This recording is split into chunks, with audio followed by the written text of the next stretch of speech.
Hey everybody, this is Drew from Clean Cheap Shots. Got a PSA reveal for you today. Vintage 1960s cards. I took advantage of PSA's special that they had a few months ago where they were offering $14.99 for 1960s. So, 3 months. Came back in 3 months. That wasn't too bad, I didn't think. Give or take a day.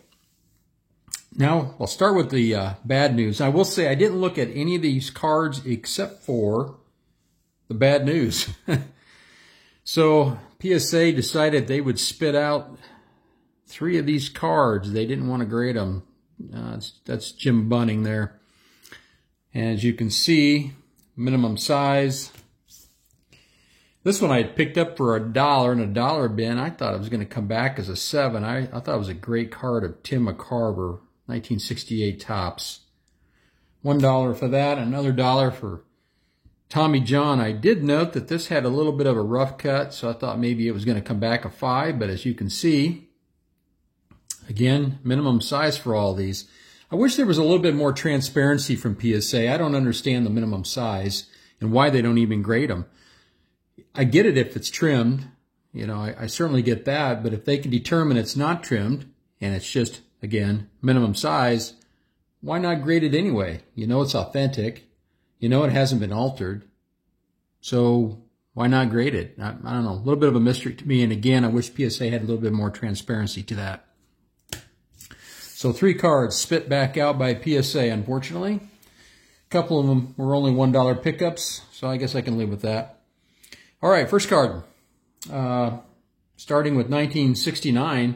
And if you watched my previous videos, you know that I always kind of take some notes. So Beta Pinson, 69. I thought it was going to be a PSA 6. I bought it from Morris Cards, and they rated it as an excellent, excellent mint.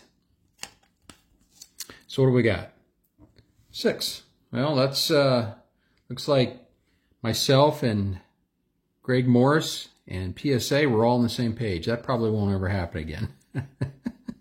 But I thought this was a nicely centered Beta Pinson. And if you've watched my other videos, I've been collecting Beta Pinson and Tommy John and Ken Boyer, some of these guys, because I feel like one day they're going to be in the Hall of Fame. I think they should be in the Hall of Fame.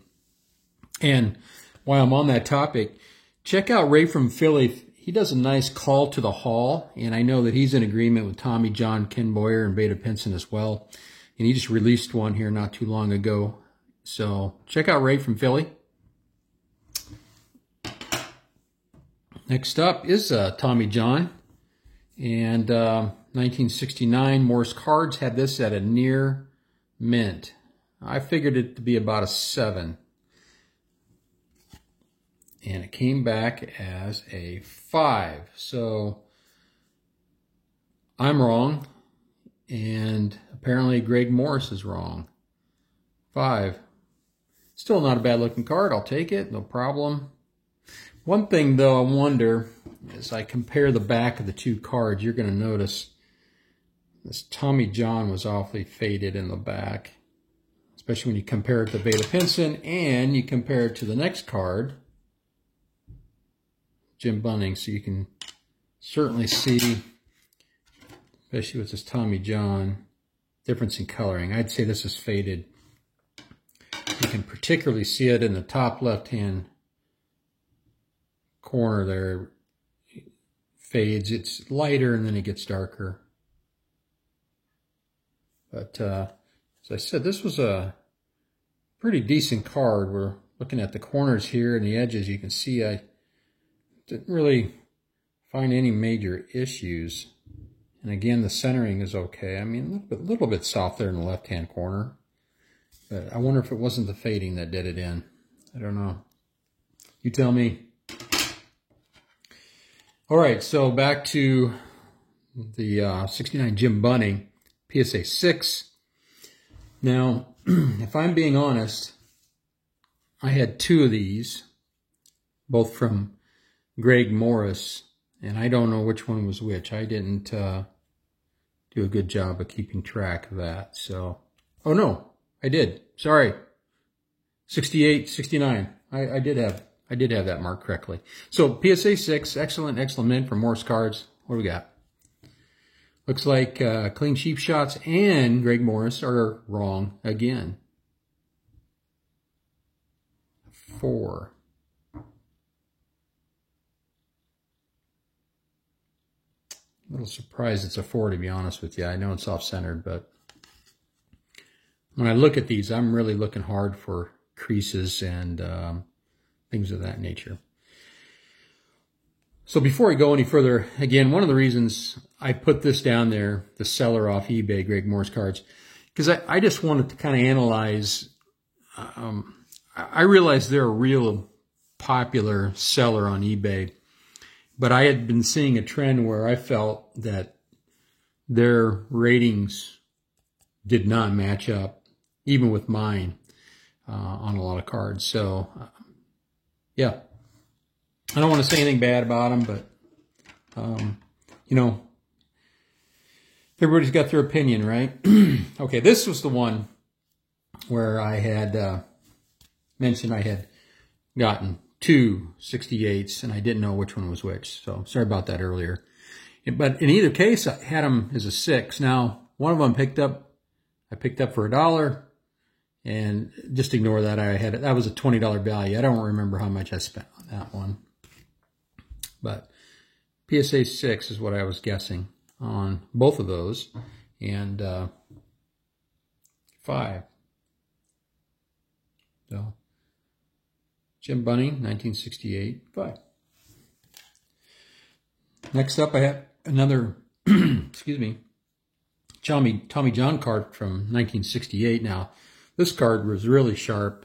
I felt it was, you know, an 8.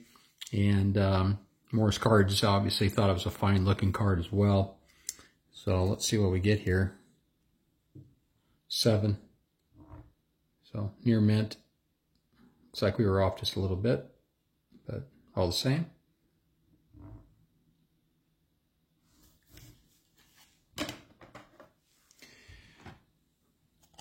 Joe Torre. Picked this up for $1. Thought it was a pretty sharp-looking card. I hope I didn't overrate it here. 7 is what I picked up. So, yeah, this was a $1 box. I was at a show in Kansas City sometime back over the, gosh, it was spring or summer. I don't remember. Anyway, wait a minute. Does that say 8?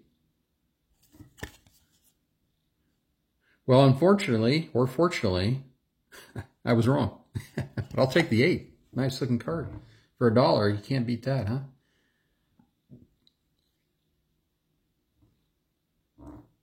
Okay. Joe Torre for the win on that one, huh? All right, Gaylord Perry, 1968. Morse Cards had it at excellent, excellent mint. I was a little less than that. I was saying a 5. And I guess we'll go, Greg Morris gets a point here. They said excellent, excellent mint. And so 6 is right on. I thought it was going to be a little less for whatever reason. I don't recall.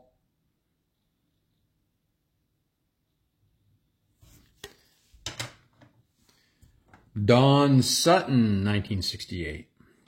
And if you haven't noticed, there's a theme here in 1968. I decided I would put a Hall of Fame run together from that era. And I picked up a few cards that, of course, were borderline, you know, the Beta Pinson, Tommy John, those types of cards that I thought one day could be, those guys could be Hall of Famers. So, again, $1 box pickup, a PSA 7. Don't drop him. Hey, I guessed it right. Holy cow. Point for Drew. I got to take it when I can get it because I've been wrong enough times. And since I got that one right, I think we'll go ahead and put him there. So, another Beta Pinson. 1968, Morse Cards said excellent to excellent mint. I couldn't decide between a 6 and a 7. When I can't decide, I hedge my bets and say 6.5. Which was a terrible, terrible 3. Greg Morris is wrong and Drew is wrong. A 3. Well, 3 would indicate there had to be a wrinkle or a crease to go that low. That's rather shocking. Wrinkles and creases are really some of the first stuff I look at. Now, yeah, this corner down here is a little soft.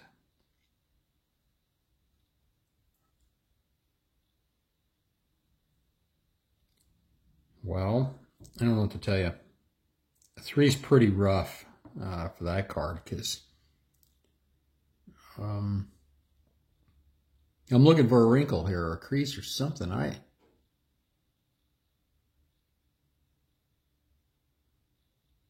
don't know why in the world that would have got a 3.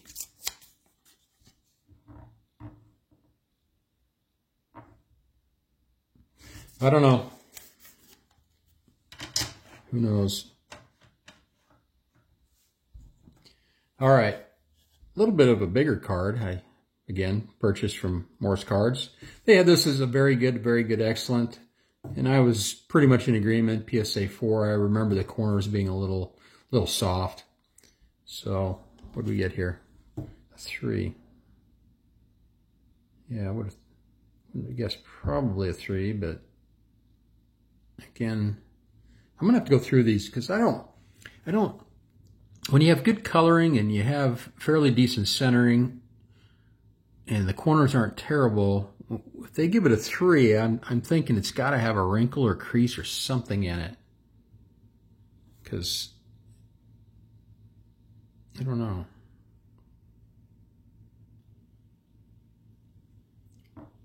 That seems low, and that corner didn't even look bad at all.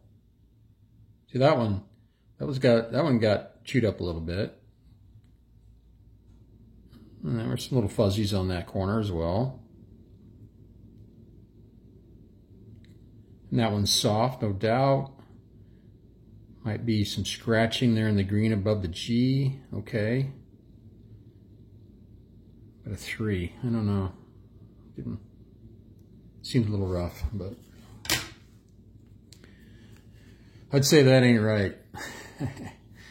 Lubrock, I guessed it at a 5. This is a $1 pickup. 4, okay.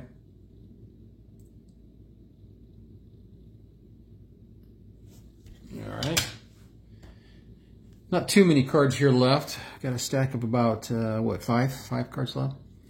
It's 1966 Jim Hunter. I've had this in my personal collection for an awful long time. I wrote down the value. It was, I don't know, $20 for a PSA 5, something like that.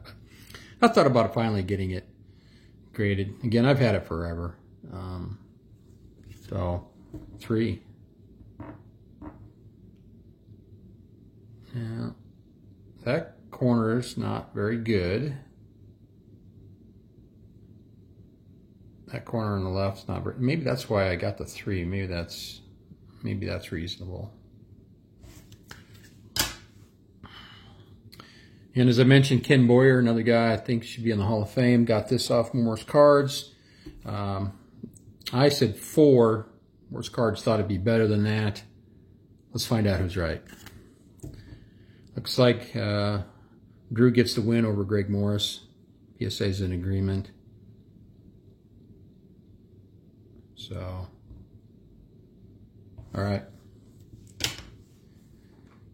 Bob Serve, just because he's a local guy, and again, kind of know some of his family, thought I'd put a Bob Serve run together, and this is from 1962.